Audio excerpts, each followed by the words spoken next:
स्वागत है आपके अपने YouTube channel Parikshit online classes में। तो आज हम लोग क्लास 10th के चैप्टर नंबर 6 को पढ़ने जा रहे हैं। काफ़ी दिनों से हमारा वीडियो यूट्यूब पर नहीं आ रहा था, लेकिन आप लोगों को अब हम वादा करते हैं कि रेगुलर बेसिस पर वीडियो मिलता रहेगा। तो चलिए हम लोग चैप्टर 6 को स्टार्ट करते हैं, बहादुर। ठीक है, तो आपको एक वीडियो में लेखक का परिचय और पूरा अर्थ इसका मिल जाएगा। अगला वीडियो में आपको ऑब्जेक्टिव हम करा देंगे और अगला इस वीडियो में सब्जेक्टिव, मैंने एक चैप्टर का आपको 3 वीडियो मिलेगा। ठीक है, चलिए स्टार्ट करते हैं हम लोग चैप्टर 6। इससे पहले आप लोग पूरा चैप्टर फिनिश कर लिए होंगे 5 वीडियो को। तो चलिए हम पढ़ाते हैं। बहादुर। बहादुर को किसने लिखा है? अमरकांत। बहादुर किसने लिखा है? आपसे एग्जाम में पूछेगा कि बहादुर को किसने लिखा है, तो आप लोग क्या बोलिएगा? अमरकांत। आई पूछेगा कि अमरकांत ये बहादुर क्या है, तो क्या है? कहानी है। ठीक है, इतना समझ में आ गया। आप लोग को इसको हम ट्रिक बता देते हैं याद करने का, तो आपसे एग्जाम में आपको याद नहीं रहेगा कि बहादुर को किसने लिखा था, तो अमरकांत जी लिखे थे। ठीक है, ये लेखक हैं, लिखे हैं अमरकांत जी। तो इसको याद करने का ट्रिक है कि बहादुर लोग कैसे होते हैं, तो बहादुर लोग मरने के बाद अमर हो जाते हैं। बहादुर लोग मरने के बाद क्या हो जाते हैं? तो अमर। तो बहादुर को किसने लिखा था? तो अमरकांत ने लिखा था। बहादुर क्या है? कहानी है। ये कविता नहीं है, नहीं कोई भाषण है, कहानी है। तो आप लोगों को बहुत अच्छा से इसका अर्थ हम जब पढ़ाएंगे तो आपको बहुत अच्छा से समझ में आएगा। चलिए देखते हैं बहादुर का जन्म, मतलब अमरकांत का जन्म जुलाई 1925 ईस्वी में नागरा बलिया उत्तर प्रदेश में हुआ था। ठीक है, आपसे पूछेगा कि ये लेखक का जन्म कब हुआ था, तो अमरकांत जी का जन्म कब हुआ था, तो कब हुआ था? तो जुलाई 1925 ईस्वी में नागर बलिया उत्तर प्रदेश में। आप लोग बोलिए एक बार, जहाँ पर बैठे हैं आप लोग अपने स्टडी टेबल पर, वहाँ से बोलिए कि जुलाई 1925 ईस्वी में नागरा बलिया उत्तर प्रदेश में। ठीक है, इससे आप लोग आगे देखिए कि 1946 ईस्वी में सतीश चंद्र कॉलेज बलिया से इंटरमीडिएट किए। तो आप लोगों के एग्जाम में पूछ सकता है कि ये जो थे अमरकांत जी, ये थी कब किए, अपना इंटरमीडिएट कब किए? तो आप लोग देख लीजिए कि 1946 ईस्वी में सतीश चंद्र कॉलेज बलिया से कैले रहन अपन ये इंटर कैले रहन। अब आगे देखो लो कि 1947 ईस्वी में इलाहाबाद विश्वविद्यालय से बीए किए। बीए कब कैले रहन अमरकांत जी? तो 1947 ईस्वी में इलाहाबाद विश्वविद्यालय से बीए कैले रहन। अतः तो आप लोग को समझ में आ गया। चलो आगे देख लो कि अखिल भारतीय कहानी प्रतियोगिता में उनकी कहानी डिप्टी कलेक्टर पुरस्कृत हुई थी। आपसे पूछेगा एग्जाम में कि कौन सी कहानी उनकी डिप्टी कलेक्टर में पुरस्कृत हुई थी, तो अखिल भारतीय कहानी पुरस्कृत हुई थी। ठीक है, देखिए आप लोग उन्हें कथा लेखन के लिए साहित्य अकादमी पुरस्कार भी प्राप्त हुआ था। तो आपसे एग्जाम में पूछा जा सकता है कि अमरकांत को कौन सा अवार्ड मिला था। चाहे पूछेगा कि अमरकांत को कौन सा पुरस्कार मिला था, तो साहित्य अकादमी पुरस्कार मिला था।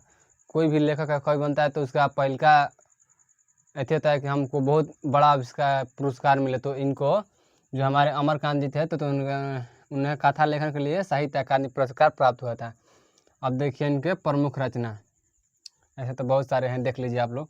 जिंदगी और जोक, देश के लोग, मौत का नगर, मित्र मिलन, कुहासा, सूखा पत्ता, आकाश पक्षी, काले उजले दिन, सुखजीवी, बीच का दीवार, ग्राम सेविका।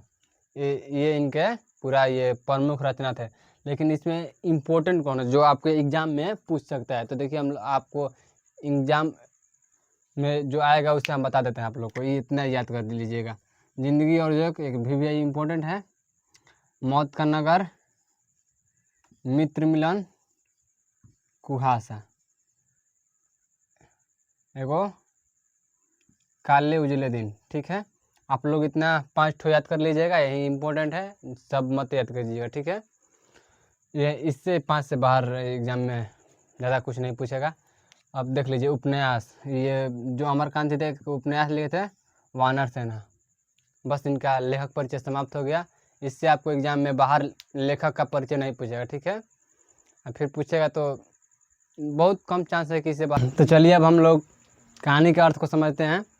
हम आपको लेखक परिचय बता चुके हैं, अब कहानी के अर्थ को हम समझा रहे हैं। ठीक है, चलिए देखिए, ये कहानी बहुत ही इंटरेस्टिंग है, आप लोगों को बहुत अच्छा लगेगा। इसमें आप लोग को पूरा अच्छा से समझ में आएगा क्योंकि ये कहानी है, कोई भाषण वाषण नहीं है, ये कहानी है बहादुर, तो आप लोगों को बहुत अच्छा से समझ में आ जाएगा। देखिए आप लोग अगर फिगर देख के हंस रहे होंगे तो हम फिगर हमें नहीं बनाते आता है ये, तो उसके माँ को बना दिए हैं, ये भी बना दिए हैं कैसे करके। और ये तो भैंस को मेरे स्टूडेंट ने बनाया है। तो चलिए देखते हैं हम कहानी को। तो कहानी हम आपको मुँह से बताते हैं कि ये बहादुर था ना, ये बहुत ही मैंने इसका पिता नहीं था, तो इसकी माँ चाहते थे कि ये काम करे। तो इस बहादुर इसकी माँ जो थी बहादुर की, ये अपने भैंस से बहुत ज़्यादा प्यार करती थी, मैंने अपने लड़के से भी बहुत ज़्यादा प्यार करती थी भैंस से। तो एक दिन क्या हुआ कि ये बोली कि भैंस लेकर जा। तो बहादुर भैंस लेकर गया। तो गया, अब ये सोचा कि अपने माँ का मैं इकलौता संतान हूँ, और उसके बाद भी वो सबसे ज़्यादा भैंस से प्यार करती है। तो गुस्से में आकर भैंस को मार दिया। भैंस का कि भागते भागते उसके बहादुर की माँ के पास चली गई। तो अब वो तो देख कर इसकी माँ गुस्सा हो गई, वो जाने कि बहादुर इसे मारा है। तो वो कल्पना की कि कितने मारा होगा, मान लीजिए कि 5 डंडा मारा होगा, तो उससे 2 गुना मारी उससे, तो 10 डंडा कम से कम उसकी माँ ने इसे मार दिया। तो इसे तो अब लड़का को आप माने भैंस के चलते, ऐसे तो माँ बहुत कोमल होती है, लेकिन इसकी माँ थोड़ी अलग थी। तो अब भैंस के चलते कि अपने लड़के को 10 डंडा मारिए तो गुस्सा हो ही जाएगा। उसने घर बंगान में रात भर जंगल में रुकाया था, वहाँ से सुबह में अपने घर आया। घर आ कर के मटका में से, हैंडी में से मटका के जो जिसमें दही नहीं रखा जाता है, तो उसमें से 2 रुपया निकाला और घर से भाग गया। अब यहाँ से अब कहानी का दूसरा पार्ट स्टार्ट होता है। अब यहाँ से एक देख लीजिए, एक ये लेखक जी हो गए, ये हो गए आपके लेखक की पत्नी निर्मला, और ये हो गई उसका बेटा किशोर। ये निर्मला है, ये किशोर है, और ये अमरकांत जी हैं, माने कि ये हैं आपके लेखक इस कहानी के। तो अब इस देखिए, अब इसमें एक ये भी था कि निर्मला के भाई था, ये हमेशा निर्मला बोलते थे कि आपसे जो कम पैसा कमाते हैं उनके भी पति नौकर रखे हैं घर में। इसके निर्मला के गोतिनी भौजाई मैंने आसपास के जितने अड़ोसी पड़ोसी थे सबके घर में नौकर था, सिर्फ किसके छोड़ के, तो बहादुर के घर, मतलब ये अमरकांत के घर में छोड़ के, लेखक के घर के छोड़ के सबके घर में नौकर थे। तो ये हमेशा ओन टोन मारती रहती थी। तो तली लेखक के साले को एक दिन बस में आ रहे थे, तली ये बहादुर लग गया।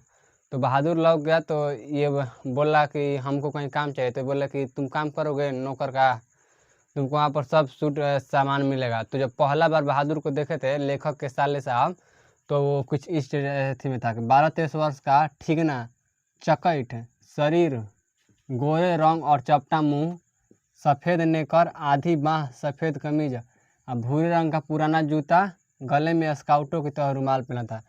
जब ये लेखक के साला साहब देखे थे तो बहादुर ऐसा ऐसा सामान मैंने गला में, ये आप लोग देखते होंगे हिंदी फिल्म में, ये नेक बैंड लगाया होता है रुमाल बांध करके, उसका तो भूरे रंग का पुराना जूता पहना था, ठीक है। और ये यहाँ से आ गया। अब ये कहाँ पर आ गया, ये निर्मला के घर हो। तो फिर यहाँ पर अब कौन आ गया, तो बहादुर आ गया। यहाँ पर फिर इन लोगों के फैमिली में एक न्यू मेंबर ऐड हो गया। चलिए अब यहाँ से कहानी के ये हम लोग तीसरे पार्ट की तरफ बढ़ते हैं, ठीक है। तो नेपाल बिहार के सीमा पे बहादुर का घर था। कहाँ पर, आपसे पूछेगा कि बहादुर का घर कहाँ था, तो नेपाल और बिहार के सीमा पर बहादुर का घर था। ऐसा नाम का था, बहादुर का पूरा नाम क्या था, दिल बहादुर। बहादुर का पूरा नाम क्या था, दिल बहादुर। आगे देखिए, आगे चल के इस नाम से दिल उड़ा दिया गया, हम लोग आप लोग को बताएंगे। तो लेखक का ये इसका नाम क्या था, तो दिल बहादुर था। युद्ध में पिता मारे गए थे, आप लोग को हम पहले ही बताए थे कि इसके युद्ध में पिताजी मारे गए थे। बहादुर के पिता कहाँ पर मारे गए थे, तो युद्ध में। अब यहाँ से जब गया बहादुर, वहाँ चला गया लेखक जी के घर, तो सब काम मैंने बहादुर करता था। लेखक को पिताजी बोलता था बहादुर, और ये निर्मला को बोलता था माँ बोलता था निर्मला को। तो ये पूरा काम अपना करता रहता था दिन भर। कोई निर्मला को अब मैंने बहुत आसान रहता था। तो आप लोग जानते हैं कि नया नया घर में कोई भी आता है तो उसका रिस्पेक्ट बहुत ज़्यादा होता है, हम लोग इज्जत देते हैं शुरू शुरू में।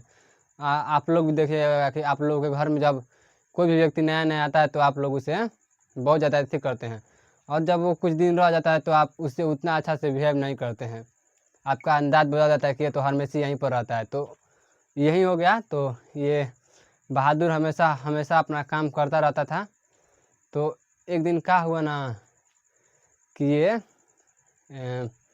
जो इसका लड़का था लेखक का किशोर का साइकिल पोंछना था, ठीक है। तो किशोर का जब साइकिल पोंछना था ना, तो एक दिन सुबह में नहीं पोंछ पाया ये बहादुर। तो क्या किया, किशोर की से 2 चाटा घींच कर मार दिया था। पहली बार किशोर को किसी ने चाटा मारा था, 2 थाप। तो पहली बार किशोर को चाटा किसने मारा था, तो ये बहादुर जो थे, ये किशोर जो था पहली बार बहादुर को 2 थप्पड़ मारा था। तो उस समय से घर में जैसे कोई कुछ भी होता था तो बहादुर को मार देता था। तो वहाँ से बहादुर थोड़ा सा उदास रहने लगता था, लेकिन फिर भी चलता था। एक दिन क्या हुआ कि उसके रिश्तेदार लोग आए बाहर से। तो उसके मैंने अपना खास रिश्तेदार नहीं थे, पर लेकिन रिश्तेदार लाते थे। तो वहाँ से क्या हुआ कि वो लोग सोचे कि चलो हम लोग इनके घर भी घूम लाते हैं। अब वो लोग मिठाई भूल गए थे, तो उन लोग का देखिए ताल पैतरा क्या कर रहे थे। तो ये लेखक जी के घर गए। तो वहाँ पर गए तो क्या हुआ कि अब ये लोग तो मिठाई ले नहीं गए थे, इन लोगों के पास पैसा था नहीं। ये क्या किया कि बोलने लगे कि मेरा 11 रुपया भूल गया है। कितना रुपया, तो 11 रुपया भूल गया है। तो अब लेखक बोले कि कौन लिया भाई, यहाँ पर तो कोई छूता भी नहीं है। तो ऐसे तो वो बोली जो रिश्तेदार आई थी लेखक जी के घर पर, तो बोले कि ये बहादुर आया था, इसके पीछे मेरे पीछे बहादुर खड़ा था, ये ही लिया होगा। तो ये ताकि तो निर्मला पूछी कि ये बहादुर तू पैसा लिया है, तो बहादुर बोला नहीं माँ जी हम पैसा नहीं लिए हैं। नहीं, बोले कि यहीं लिया है। अब वो रिश्तेदार क्या कहते कि नहीं यहीं लिया है, इसको हम जेल में ले जाएंगे, इसको लिखवाएंगे। तो निर्मला उसे 2 थाप मारी घींच करके। पहली बार निर्मला उसे मारी थी वहाँ पर, तो नहीं पहली बार नहीं मारी थी, शायद दूसरी बार मारी थी। तो वो सोचे कि ये नहीं लिया है। फिर वो जब घिसिया कर ले जाने लगे थाना में, तो वो ताक रहा था वो अमर ये लेखक के पास कि शायद ये कुछ बोलेंगे, मालिक हैं तो कुछ बोलेंगे। लेकिन ये कुछ नहीं किए, ये भी ऊपर से उसे चाटी मार दिए। तो ये जो लेखक थे इसे बहादुर को पहली बार थाप मारे थे, किसके वजह से, तो रिश्तेदारों की वजह से। जो ये थे बहादुर, ये अमरकांत जी, तो पहली बार उसे बहादुर पे हाथ चलाए थे।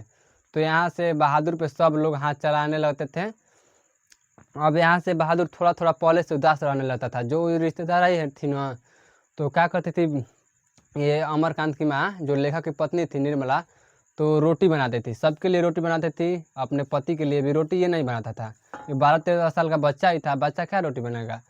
तो वो सबको रोटी सब लोग खाते थे, बनाती थी। तो एक दिन बोली रिश्तेदार कि आप नौकर का खाइएगा अपने हाथ का रोटी, नहीं तो उसको आदत लग जाएगा। तो ये उस समय से इसको अपने सब लोगों को आटा खाना बना देती थी रोटी, या इसको छोड़ दी। तो ताक रहा था, तो बोली कि तुमको हम रोटी बना कर दे, चिकना चिकना रोटी मिल रहा है। तो बहादुर बोली कि बनाना है तो बना कर खा, नहीं तो सो जा। तो बहादुर बेचारा नहीं बनाया उस दिन, वो रोटी बनाना ही नहीं जानता था। तो जिस दिन नहीं बनाया भूखे रहा, और फिर सुबह में उठ कर अपना हंसते खेलते हुआ पूरा काम किया। ऐसे ही कुछ दिन गुजर गया। अब लोग उसे हर एक बात बात पर मानने लगते थे। एक दिन क्या हुआ कि बहादुर जैसे कि सिलवट्टा लेकर जा रहा था एक जगह से दूसरे जगह पर। जो सिलवट्टा पे हम लोगों की माँ मसाला पीसती है, लड़कियां लोग जानती होगी। तो उस पर मसाला जो पीसा जाता है, उस सिलवट्टा लेकर जा रहा था। और क्या हुआ ना कि सिलवट्टा जब लेकर जा रहा था तो उसके हाथ से गिर कर छूट गया। अब सिलवट्टा जब गिर कर छूट गया तो टूट गया। अब टूट गया तो अब तो बहादुर को हो गया बहुत डर कि तो आज हम लोग को मैंने ये बहुत मारेंगे सब लोग मिल के, छोटी छोटी बात पर तो इतना मारते हैं, तो आज तो सिलवट ही मैंने तोड़ दिया। तो बहादुर क्या किया कि बेचारा मैंने वहाँ से भाग गया। तो निर्मला घर में थी, शायद घर में थी, तो वहाँ से बाहर आई। अब उस जो रही कि बहादुर कहाँ पर है, बहादुर कहाँ पर है। पूरी घर छानबीन मार ली, लेकिन वहाँ पर बहादुर नहीं मिला। तो फिर वहाँ से वो देख रही है वो किशोर आया तो किशोर भी जो रहा चारों मार्केट वार्केट जो भी चौक चौरास्ते होते हैं पूरा जो लिया। फिर लेखक साहब आए तो वो भी जो है लेकिन नहीं मिला। तो अब बोल रहे निर्मला कि बहादुर बोलता तो हम उससे कुछ करते थोड़ा ना, हो तो सिलवाटा तोड़ दिया था, बेचारा चला गया। अब उसकी ईमानदारी देखिए बहादुर की कि 1 भी रुपया नहीं लिया था ये लेखक के घर से, मैंने फ्री का नौकर मिल गया था उन लोगों को। लेकिन नहीं ना होता है कि फ्री के सामान का लोग कदर नहीं करता है, तो बहादुर का कोई कदर नहीं करता था। तो वहाँ से बहादुर चला गया। अब आप लोग गेस करिए बहादुर कहाँ पर गया होगा। तो बहादुर वहाँ से जब गया तो कुछ नहीं ले आया था। तो वो जब वहाँ पर गया था अपने गांव से, तो वहाँ पर उसने छोड़ दिया था नेपाली टोपी, शायद अपना जूता, जितना कुछ गोली लिया था, कपार पे पहनने वाला कैप लिया था, सब लेखक के घर छोड़ दिया था। भाग गया था, सिर्फ वो अपने शरीर में कपड़ा पहना था लेकर भाग गया था। 1 भी रुपया नहीं लिया था। तब निर्मला वहाँ पर अपने आंचल से जो थी मैंने तो पर मुँह रोने लगे कि हम लोग उसके साथ कितना गलत किए। हम लेखक जी को भी पछतावा होने लगा और बोल रहा था किशोर की बहादुर यदि आ गया तो हम उसके गोड़ पकड़ के माफ़ी मांग लेंगे कि आज के बाद हम तुम लोगों को कुछ नहीं करेंगे। तो ये होता है कि हम जब किसी को समय रहते कदर नहीं करते हैं तो यही होता है। पूरा कहानी का जो सारांश था इतना ही था। हम आप लोगों को पूरा कहानी के बीच का मक्खन निकाल कर दे दिए हैं। चलिए अब हम आप लोगों को 1 लाइनर बता देते हैं जिससे कुछ ऑब्जेक्टिव क्वेश्चन बन सकता है आपके एग्जाम में। नेपाल बिहार की सीमा पे इसका घर था, ठीक है। पति युद्ध में मारा गया था, जो इसके बहादुर के पिताजी थे ये युद्ध में मारे गए थे। घर से 2 रुपया लेकर भागा था बहादुर, ठीक है। वो घर माटे से निकाल के 6 मील दूर पर बस स्टेशन थी। 6 जो बहादुर के घर से 1 मीटर की दूरी पे थे, 6 किलोमीटर की दूरी पे थे। दिल नाम उड़ा दी पत्नी, जो लेखक साहब की पत्नी थी निर्मला, वो इसके नाम से दिल शब्द उड़ा दी। क्या कि दिल शब्द उड़ा दी। लेखक का लेखक का बड़ा बेटा किशोर था। लेखक का बड़ा बेटा का नाम क्या था, तो किशोर था। और मार खाकर कोने में चुपचाप बैठ गया। ये जो बहादुर था तो मार खाकर क्या करता था, जब भी किशोर मारता था तो मार खाकर कोने में बैठ जाता था और सिसक कर रोता था। बहादुर के हाथ से सिलवटा गिरकर टूट गया। नेपाली टोपी, कुछ लाल पत्थर, एक पुरानी ताश की गड्डी इसके घर पर छोड़कर चला गया था। निर्मला के लेखक साहब के घर पर छोड़कर चला गया। तो ये जो है क्लास 10 का 6 चैप्टर समाप्त हो गया। चलिए तो जाते जाते अब हम आप लोगों को एक शायरी सुना देते हैं, तो सुनिएगा आप लोग। छोटा सा शायरी देखिए, आप लोग बताइए मोटिवेशन वाला कि प्यार मोहब्बत वाला सुना दे।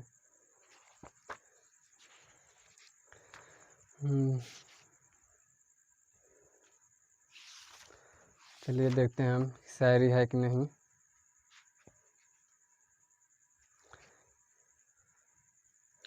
देखिए ये एक शायरी है कि उसने कहा तुम्हारे घर से महंगा मेरा लहंगा होगा, कि उसने कहा तुम्हारे घर से महंगा मेरा लहंगा होगा।